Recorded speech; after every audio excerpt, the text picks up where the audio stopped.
სანდრა რულოვსი არჩევნების მეორე ტურს გამოეთიშა. იგი მეორე ტურში მონაწილეობას არ მიიღებს და საერთოდ შევა თუ არა პარლამენტში უკვე ნაციონალური მოძრაობის სიით ამას პოლიცსაბჭოსთან ერთად ოდნავ მოგვიანებით გვამცნობს ჩვენი ინფორმაციით საქართველოს ყოფილი პირველი ლედი არ აპირებს პარლამენტში შესვლას მას შემდეგ რაც გუშინ დაიდო უკვე სამეგრელოს შედეგები სადაც იგი კენჭს იყრიდა პარლამენტის ვიცე-სპიკერი და ქართული ოცნების ერთ-ერთი ლიდერია ჩვენთან სტუმრად მანანა კობახიძეს მივესალმები მადლობა ქალბატონო მანა რომ იღებთ გადაცემაში მონაწილეობას ძალიან მნიშვნელოვანი იყო მოგესალმებით ძალიან მნიშვნელოვანი იყო ქართული ოცნებისთვის რამდენადაც მე მივხვდი სამეგრელოში სანდრა რულოვსის დამარცხება ყოველ შემთხვევაში ჯერ კიდევ პირველივე ტურიდან არჩევნების დღიდან მოყოლებული მთელი მძიმე артиლერია თქვენი ჩათვლით მახსოვს რომ იმყოფებოდით ჯერ კიდევ 8 ოქტომბრიდან სამეგრელოში ანუ თქვენთვის იყო პრინციპულად მნიშვნელოვანი რომ სანდრა უნდა დამარცხებულიყო კიდევ ერთხელ მადლობა ჩართვისთვის მივესალმები ტელემაყურებლებს ესე იგი გეტყვით რომ სამეგრელოშიც და რა თქმა უნდა ყველგან ძალიან პრინციპულია რომ როდესაც არჩევანია გასაკეთებელი ქართულ ოცნებასა და ნაციონალურ მოძრაობას შორის არჩევანი გაკეთდეს სწორად გაკეთდეს ქვეყნის უკეთესი განვითარების თვის ეს არჩევანი და მე ვფიქრობ რომ რთული არ არის ამ არჩევანის გაკეთება ამომრჩევლისთვის და საზოგადოებისთვის ერთ მხარეს არის ძალა რომელსაც შეუძლია რომ ამ ქვეყნის სტაბილური განვითარება უზრუნველყოს მეორე მხარეს არის მოძალადეთა პარტია პირდაპირ ამას ვიტყვი ხა სანდრა რულოვსი რეალურად თავისთავად დამოუკიდებლად ნამდვილად არაფერს არ წარმოადგენდა ეს იყო პირდაპირ მიხეილ სააკაშვილის მიერ მიცემული დავალება რომ მას ეყარა კენჭი ის ჩასვეს სიაში რიგით მეორე თუმცა ის დამოუკიდებელი პოლიტიკური მოთამაშე ცხადია არ არის და ამ შემთხვევაში სწორედ სააკაშვილსა და ქართულ ოცნებას შორის უნდა გაკეთებულიყო არჩევანი ამიტომ პრინციპულია ცხადია ზუგდიდიც და სხვა ყველა ოლქი სადაც ჩვენ მეორე ტურები გვექნება და დარწმუნებული ვარ რომ ძალიან დამაჯერებელ გამარჯვებას მოიპოვებს ქართული ოცნება სწორედ იმიტომ რომ სანდრა რულოვსმა დაინახა რომ ის ორჯერ დამარცხდა და მესამეჯერაც რა თქმა უნდა ყველა პროგნოზით ის აგებს ამ არჩევნებს სწორედ ამიტომ გამოეთიშა ის მეორე ტურს ეს არის მისი გადაწყვეტილება თუ სააკაშვილის ნაკლებად მნიშვნელოვანია როგორც ჩანს გუნდი არ დაეთანხმა და გარკვეულწილად შიგნით არის დაპირისპირება ესეც ცხადია მაგრამ ის დარჩებოდა მეორე ტურში თუ გაეთიშებოდა ნებისმიერ შემთხვევაში ქართული ოცნება ამ არჩევნებს მოიგებს გაიმარჯვებს და აქ რაიმე ასე ვთქვათ სხვა პროგნოზი ჩვენ არ აგვაქვს და ნამდვილად სწორედ ღირსება დაიცვა სამეგრელო მე ვიტყოდი ჯიხაშკარშიც თუმცა მას არ მიუღია დაბალი პროცენტი ქალბატონო მანა აი როდესაც თქვენ ახლა საუბრობდით რომ გუნდი არ დაეთანხმაო და თქვენი მოსაზრება რაღაცნაირად განავითარეთ და შემდეგ სხვა თემაზე გადახვიდეთ თქვენ ფიქრობთ რომ სანდრა რულოვსის მიერ არჩევნების მეორე ტურში მონაწილეობაზე უარი ეს მოდიოდა ქვეყნის ყოფილი პრეზიდენტისგან ანუ იგი მისთვის უფრო მისაღები აღმოჩნდა და მან ეს გადაწყვეტილება მიიღო სააკაშვილის პოზიციის გამო და გუნდი რომელიც მას არ დაეთანხმა ღიად აკეთებდა შემდეგ განცხადებებს ну თქვენ იცით რომ არჩევნების პირველივე ასე ვთქვათ დღიდან 8 ოქტომბრიდან დაწყებული სააკაშვილს თავის გუნდთან ჰქონდა გარკვეული დაპირისპირება ნაწილი იცით რომ საერთოდ ასე ვთქვათ არ იზიარებდა არც რევოლუციურ სცენარს და ისე იფლიდა რომ უნდა შესულიყვნენ პარლამენტში და მეორე ტურშიც უნდა მიიღოთ მონაწილეობა თვითონ სააკაშვილი კი ავითარებდა რევოლუციურ სცენარს და საერთოდ მეორე ტურზე უარს ასე ვთქვათ აცხადებდა ხო იქ მისი ჩამოსვლა არ ჩამოსვლის საკითხები ეს სპეკულაციები ყველამ ნახეთ ну ფაქტია რომ სანდრა რულოვსი პოლიტიკაში შემოვიდა სწორედ მიხეილ სააკაშვილის დავალებით მე არ მგონია რომ ის ცალკე პოლიტიკური მოთამაშე იყოს და ასევე ვფიქრობ რომ მეორე ტურზე უარიც გამპირობებულია სწორედ მისი დავალებით ხა მართალია სააკაშვილი ამბობს რომ ეს არის სანდრას დამოუკიდებელი გადაწყვეტილება მაგრამ მე არ მგონია რომ ის სააკაშვილისგან დამოუკიდებლად იღებდეს ამ გადაწყვეტილებას თუმცა ნაკლებ მნიშვნელოვანია ახლა რა თქმა უნდა მე ერთი კითხვა უნდა დაგისვა თქვენ ახსენეთ რომ აი მოძალადეთა პარტია იდგაო ერთის მხრიდან მეორე მხარეს ვიდექით ჩვენ ქართული ოცნებაო მოძალადეთა პარტია როგორც თქვენ ახლა უწოდეთ ნაციონალურ მოძრაობას ამ პარტიამ ამ არჩევნებში მიიღო თითქმის 600,000-მდე ხმა როგორც გუშინ საკუთარ Facebook სტატუსში თქვა სააკაშვილმა ნუ რა მნიშვნელობა აქვს 500,000 ეს არასწორი ციფრა არა ხო და ანუ გნებავთ 500,000 იყოს გნებავთ 470,000 არც ამდენი არ არის ხო გნებავთ 470,000 ანუ როდესაც ჩვენ ვისმენდით თქვენს განცხადებებს მათ შორის იყავით თქვენს ამ ეთერში სხვა ეთერებში რომ გაქრებოდა ამ არჩევნების შედეგად ნაციონალური მოძრაობა აი თქვა თუნდაც 470,000 ან გნებავთ 400,000 ამდენი ხმის მიღებას რითი ხსნით თქვენ მაინც და იმ ფაქტს რომ თქვენი მთავარი ოპოზიციური ძალა ღიად გამოიკვეთა არავინ სხვა გარდა ნაციონალური მოძრაობისა რატომ ვერ შეასრულეთ დანაპირები როდესაც ხალხს ეუბნებოდით რომ ისინი გაქრებოდნენ ქართული პოლიტიკური სივრციდან ინგა პირველ რიგში ვიტყვი რომ თავისუფალი არჩევნები ნიშნავს იმას რომ ადამიანებმა გააკეთეს თავისუფალი არჩევანი. ნუ სამწუხაროა რომ თუნდაც 27% ასე ფიქრობს რომ მათ ამ მოძალადეთა პარტიას ხარი უნდა დაუჭირონ, მაგრამ ეს არის ფაქტი. ჩვენ ამას ვერ ვუარყოფთ. ნუ მათ ყავთ ეს მყარი ამომრჩეველი, რომელსაც რაღაცნაირად ძალიან ის თქვა ჭიდრო კავშირები აქვს ამ პარტიასთან სხვადასხვა მიზეზების გამო. რა მიზეზების? მანდა შეგიძლიათ ფაქტია რომ სწორედ მიზეზები სხვადასხვა შეიძლება ეს იყოს დაუშვათ გარკვეული კავშირები ამ პარტიასთან წლების განმავლობაში სამსახურეობრივად გარკვეული ვალდებულებები მათთან რა თქმა უნდა ის ადამიანები რომლებიც ძალიან კარგად გრძნობდნენ თავს მთელი ამ 9 წლის განმავლობაში ნაციონალური მოძრაობის ხელისუფლებაში ყოფნის დროს სამსახურებრივად იყვნენ მათთან დაკავშირებული მუშაობდნენ გნებავთ ძალოვან სტრუქტურებში გნებავთ სხვადასხვა ასე ვთქვათ ადმინისტრაციულ ორგანოებში რომლებიც პირდაპირ ასრულებდნენ თავის დროზე ნაციონალური მოძრაობის დავალებებს ისინი ძალიან კარგად გრძნობდნენ თავს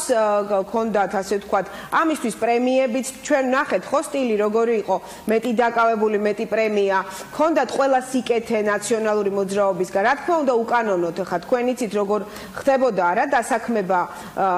გარკვეული პოლიტიკური ნიშნით ის კი არა სოციალურ დახმარებასაც კი პოლიტიკური ნიშნით აძლევდნენ ადამიანებს და როდესაც ბევრი რამ გაირკვა როცა ადამიანები ამას არ იმსახურებდნენ და დაუშვათ კონკრეტული ფაქტები გამოვლინდა სრულიად დაუმსახურებლად ადამიანების მიმართ გარკვეული თუნდაც შეღავათების გაწევის და ეს შეღავათი ადამიანებს მოეხსნათ რა თქმა უნდა მათ გაუჩნდათ ამაზე პროტესტი თუმცა სოციალური დახმარებების ძალიან დიდი დოზით გაცემაზე ძალიან ბევრი შემთხვევა იყო ინგა ერთ-ერთი რეპორტაჟი რომელიც შეეხებოდა სწორედ ქართულ ოცნებას სხვათა შორის თქვენი ოპონენტები ღიად ამბობენ რომ ხელისუფლებამ დახარჯა ძალიან დიდი ფული იმისთვის რომ მას ამომრჩევლის ხმები მიეღო ეს იქნებოდა სოციალური დახმარებების მიმართულებით თუ სხვა მიმართულებებით ანუ რომ დიდმა ფულმა მოიგო ეს განცხადება მარტო ნაციონალური მოძრაობის მხრიდან არ კეთდება ქალბატონო მანნა ინგა იცით რა ყველაფერი არის გამჭვირვალე ხო ხა ჩვენ თუ შევადარებთ დაუშვათ ასე ვთქვათ ხარჯებს არც სხვა პარტიებს არ დაუხარჯავთ ასე ვთქვათ ცოტა თანხა და ცოტა რესურსი მართველი პარტია მას შეიძლება მეტი შემომწირველი წავდეს არჩევნებში შეიძლება ეს თანხა მეტი იყო დახარჯული და ეს ყველაფერი არის გამჭვირვალე ის რომ ნაციონალური მოძრაობა რესურსებს არ უჩივის ესეც ფაქტია და ეხა მე არ ვიცი ვინ იწუწუნა ამის გამო რომ ასე ვთქვათ პარტიას თანხა არ ქონდა და ამის გამო კამპანია ვერ აწარმოეს დღეს ყველას ქონდა საშუალება რომ თავისუფალი ასე ვთქვათ კამპანია ეწარმოებინა და მით უმეტეს ნაციონალურ მოძრაობას რომელსაც არავითარი შევიწროვება ხელისუფლებისგან არ ქონია ვერც ეკნებოდა ამას კანონი კრძალავს ხო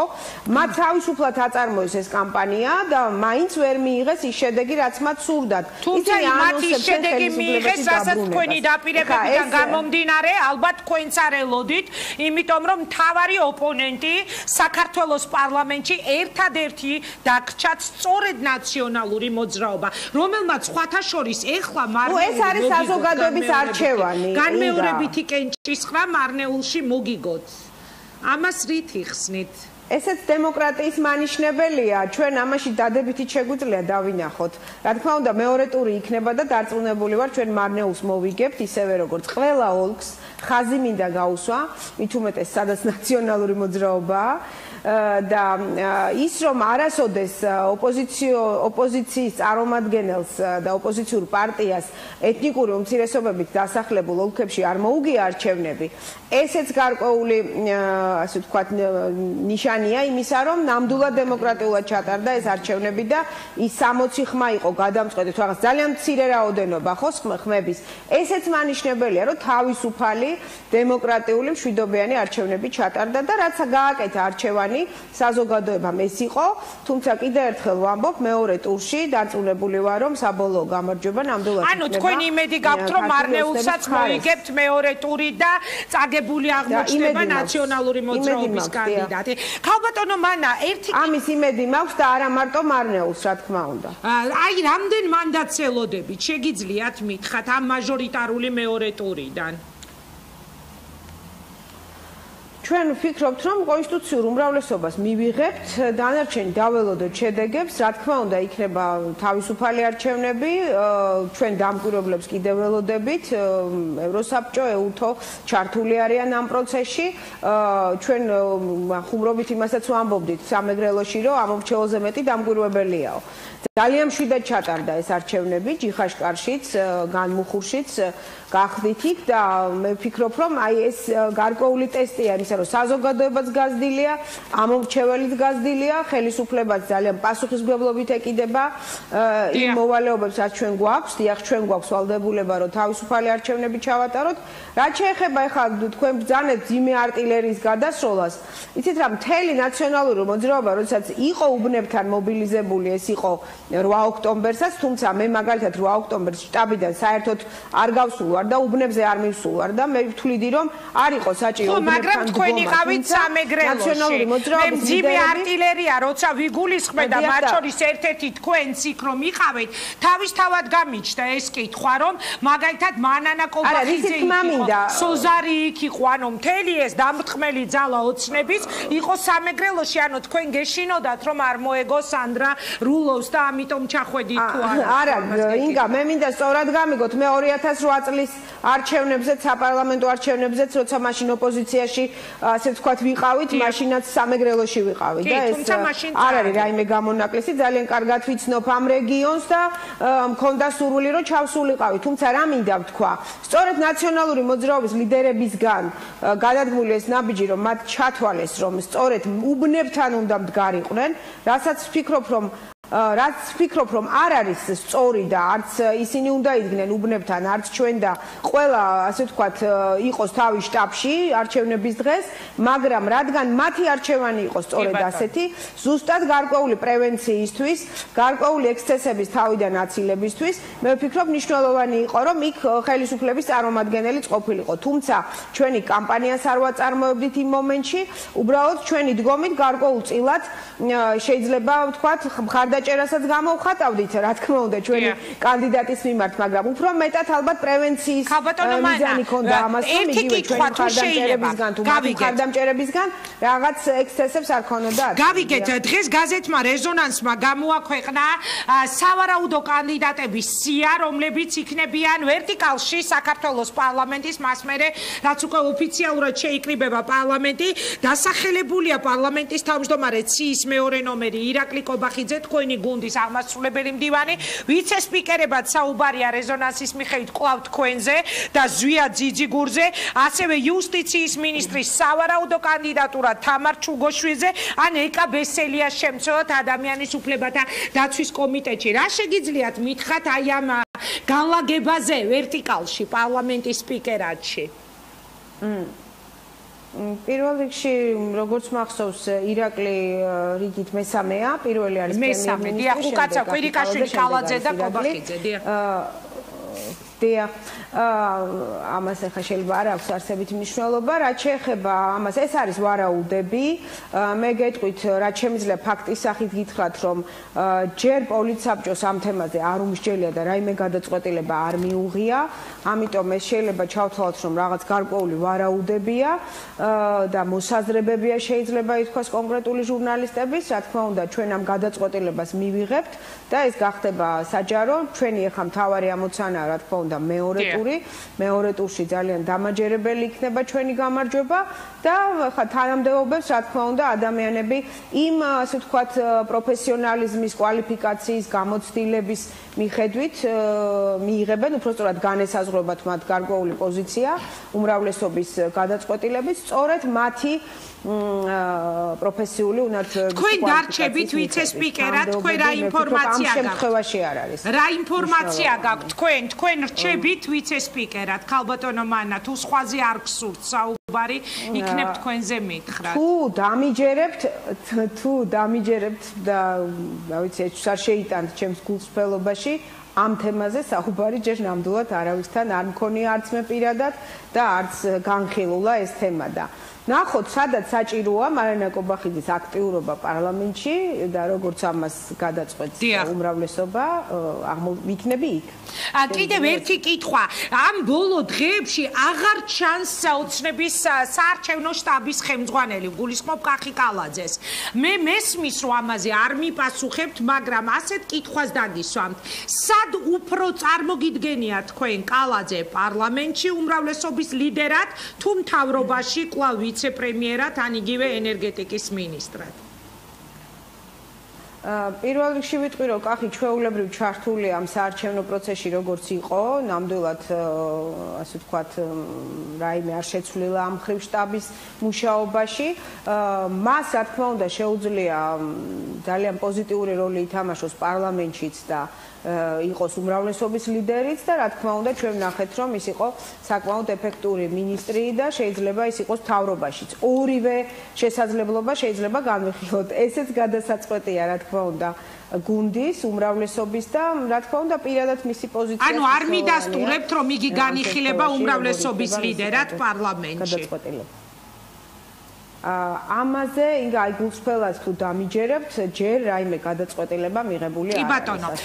კი ბატონო, ქალბატონო მანამ ზუსტად 3 წუთში იწყება საქართველოს გამორიცხული ბუნებრივი არაფერი არ არის. საქართველოს პრეზიდენტის პარტიის გენერალური მდივანი. ანუ გამორიცხული არაფერი არ არის კალაძეზე. ეხლა უცებ წამომეწია თქვენი. გამორიცხული არ არის, ლოგიკურიც არის, მაგრამ გადაწყვეტილება უნდა მიიღოს. რა თქმა უნდა, მასთან შეთანხმებით უმრავლესობა. კი ბატონო, და ზუსტად 2 წუთში იწყება პრეზიდენტის საგანგებო ბრიფინგი, მანამდე მინდა რომ კითხვა დაგისვათ ბრძანისის სამხედრო ბაზაზე მომხდარ ფაქტთან დაკავშირებით. მე არ ვიცი, კიდევ ერთხელ გავიმეორებ, რამდენად სწორი შეიძლება იყოს ის პარალელი, რომელიც აი ასოციაციით მე წამომივიდა, გამახსენდა ნავთლუღის სპეცოპერაცია, როდესაც აჭარის სოფლიდან ჩამოსულ ბიჭებზე აღმოჩნდა შემდეგ, რომ იყო საუბარი და მთელი ის ტრაგედია და სპეცოპერაცია, რაც მოხდა. თქვენ რა კომენტარს გააკეთებთ ბრძანისის სამხედრო ბაზაზე მომხდარ ტრაგედიასთან დაკავშირებით? პირველ რიგში, რა თქმა უნდა მიუსამძიმრო დაღუპულის ოჯახს, ძალიან მძიმე ფაქტია. და უნდა ვთქვა, რომ ამ საქმის პოლიტიზირება ნამდვილად დააზარალებს თვითონ საქმის გამოძიების ინტერესებს, აუცილებლად ძალიან ეფექტურად, ძალიან სწრაფად უნდა ჩატარდეს გამოძიება, დადგინდეს რასთან მქონდა საქმე.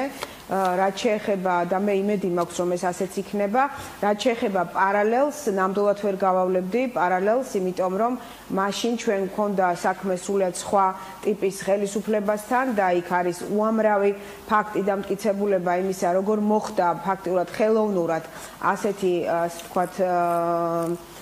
სპეცოპერაციის დაგეგმვა, რას ემსახურებოდა ეს, როგორ ჩაცხრილეს, რა მიზნით ჩაცხრილეს. ახალგაზრდა ბიჭები, სხვათა შორის მე ვიცავდი მაშინ მათ ინტერესებს, ნუ გარდაცვლილის ოჯახის წევრების ინტერესებს. მაშინ საქმის მასალებსაც კი არ გვაცნობდნენ, ინგა მე გეტყვით, მთელი წლები ისე გავიდა, რომ დაზარალებული სტატუსიც კი არ მისცეს გარდაცვლილების